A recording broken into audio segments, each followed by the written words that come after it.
Lundi 12 mars, Mylène Farmer assurera l'avant-première de son nouveau film, Ghostland, réalisé par Pascal Laugier avec qui elle a précédemment collaboré pour le clip City of Love.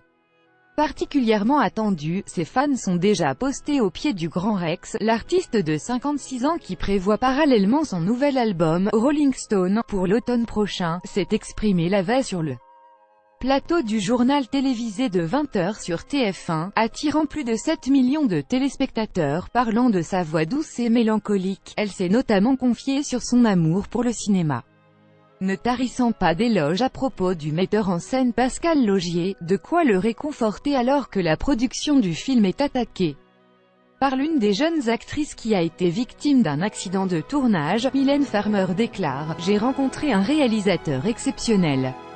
Je vais me permettre de dire que c'est un putain de réalisateur. Et puis il y a un scénario absolument remarquable. Quand je l'ai découvert, je ne pouvais plus le laisser, et c'est vrai que j'ai dit immédiatement oui, je veux faire ce film. Il a réussi à la faire revenir sur le grand écran, 24 ans après Giorgino.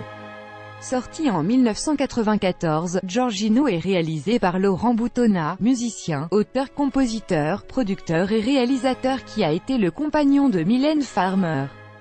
Si elle ne s'exprime pas sur leur couple, elle évoque tout de même leur collaboration. J'ai rencontré Laurent Boutonnat quand je suis sortie du cours Florent, et vous avez choisi la chanson, indique la présentatrice Anne-Claire Coudray. La chanteuse et actrice précise alors, mais on avait un amour commun pour le cinéma aussi, c'est pourquoi on a fait aussi ces clips qui sont très longs, avec cet amour du cinéma, de l'image.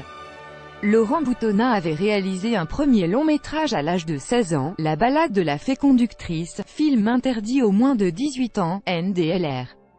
Et il m'a embarqué dans ce film, Giorgino, que j'avais beaucoup aimé, mais qui n'a pas rencontré son public. C'est un film que j'ai beaucoup apprécié, grosse production de l'époque, l'équivalent de 12 millions d'euros, Giorgino n'a attiré que 70 000 entrées sur le territoire français. Si leur clip fascine, le couple n'a pas convaincu le public avec son atmosphère sombre et ses 3 heures. Le réalisateur, traumatisé par cet échec, rachète les droits et en empêchera toute diffusion. Un DVD sortira finalement en 2007.